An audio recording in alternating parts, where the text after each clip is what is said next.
And the game's finished. It's finished. Southampton 2, Arsenal 1 in the FA Cup quarter-finals. Congratulations to Southampton that go through to the semi-finals. In terms of the game, the first half exchanges, both teams came out intense. Both wanted to play on the front foot. Both wanted to get stuck in each other. They just basically very, very high intense football, and credit to both teams. They made a game of it. Of course, in that first half, there were mistakes from our sides. Of course, Gabriel, the header, he messed that up, and it goes through for the Southampton attacker to actually get on to the end of it, and Mascara actually saves us. We were always consistently under pressure. Consistently under pressure. Lewis Skelly was always tended to be popped off the ball, making strange passes forward. Just went nowhere really. Of course, their goal came from their goal kick, comes out, they come forward, cross comes in, and Ben White actually gets it wrong. He gets his header wrong, probably, I don't know. I don't know. The conditions were apparently might have been a little bit windy. But I mean, at the end of the day, both teams play with the same conditions, so I got no excuse for that. Yeah, he got it wrong, and Kai puts it down, and he slots it away past Kepa. Kepa was terrible. It was terrible. Jesus Christ. I don't understand why he was playing this game. Why was he playing this game? Arteta, you already messed up in the final of the Carabao Cup. Yeah, you really want to throw the FA Cup as well. It's crazy. I don't understand why. I thought this straight away. I thought this in the final of the Carabao, and I thought it in this game in the FA Cup. David Raya should have played. I don't mind the other players playing, but he should have played. He was terrible. He was in front of goal. Even the goal that was that Mascara chance that he was actually clean through. He just goes down too early. It's like, at least like shuffle across or do something to actually, if Mascara doesn't get to it. Luckily he did. I mean, even when the crosses were coming in, his confidence is on the floor. He doesn't want to actually try to grab it, but unless he actually ends up missing it, he flaps at the ball when he's trying to get crossed in. Of course, in that game, Gabriel went down with injury. Hopefully he's okay. I mean, he did withdraw from, I think, Brazil with an injury. One of the few players from international duty that actually withdrew. Of course, after we did equalise, Victor Gyökeres, good play from us, getting the ball forward. Calafiori was offside, but the ball didn't go to him. The ball went to Kai Havertz. Kai Havertz cuts it back into Victor Gyökeres, 1-1. He played very, very good football. At that time, Southampton were kind of lost a little bit of steam, and then we came on the front foot. Arsenal was on the front foot. After that, I mean, we failed to take advantage of it, really. We failed to take advantage of it. Of course, those triple substitutions, Madueke, Calafiori, and Gyökeres did come on for Lewis Skelly, Odegaard, and Jesus. Jesus hardly didn't do any much. I didn't really see him that much in the game.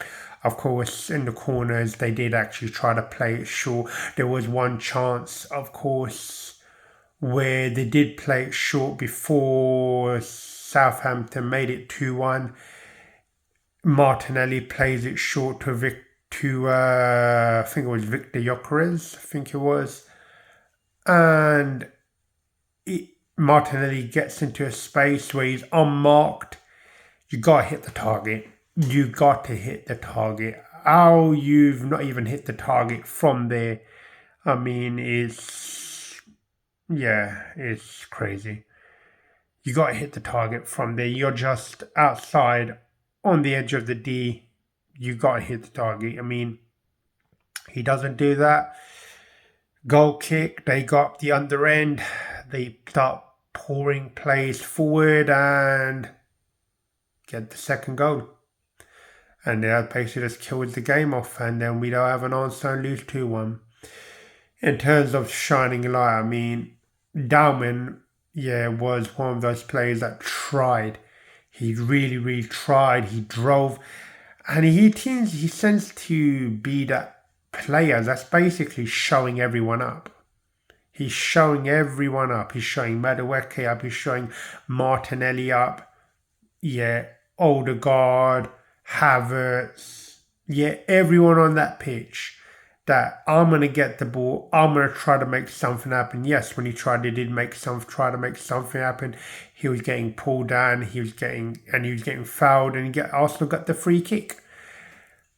But it's frustrating.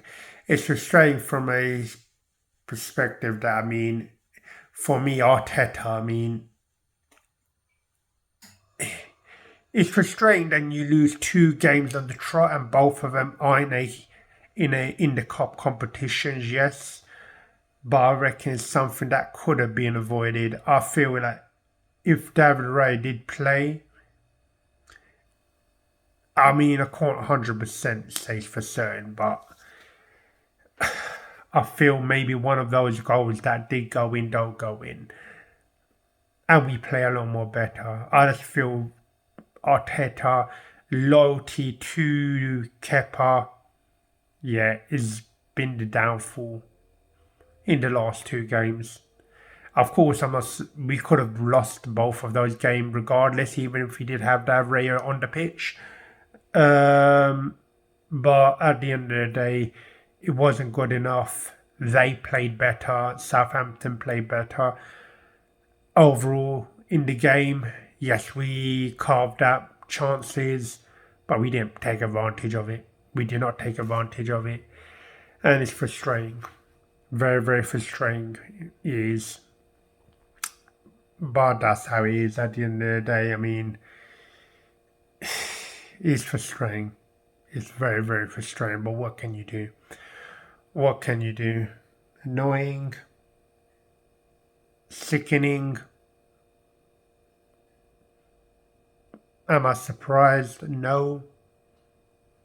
Especially when these in the FA Cup and Cup competition, these, with respect, the smaller teams in the Championship and whatnot, in League 1, League 2, they're hyped up. They're ready to go. You got to bring your A game. If you don't, you're in trouble. And I just feel when Arsenal don't play David Raya, they play Kepa, you're kind of basically giving him a chance you're giving him a huge lift in confidence to actually win the game or to get something out of the game. In this case, they won the game, and congratulations to them. Well done to them.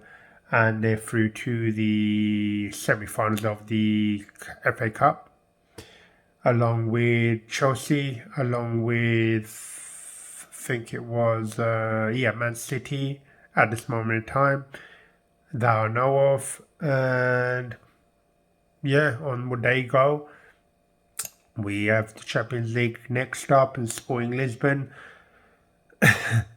Hopefully we don't make a dog's dinner of that. But anything is possible with this team at the end of the day. Anything is possible with this team at the end of the day. But of course, I mean, the media hyping up bringing all four, that was never going to happen. Hyping up the treble, yeah, because I got 3 competitions. That was hardly going to happen. Very, very small chance. I'll say at best, probably the double might happen, but that probably might not even happen. If Arsenal win the Premier League, yeah, that would be okay. But I do agree that we should do better. Should do better. What do you guys think? Leave your comments in the comments section. Smash that like button. Subscribe. Cheers. I'm out.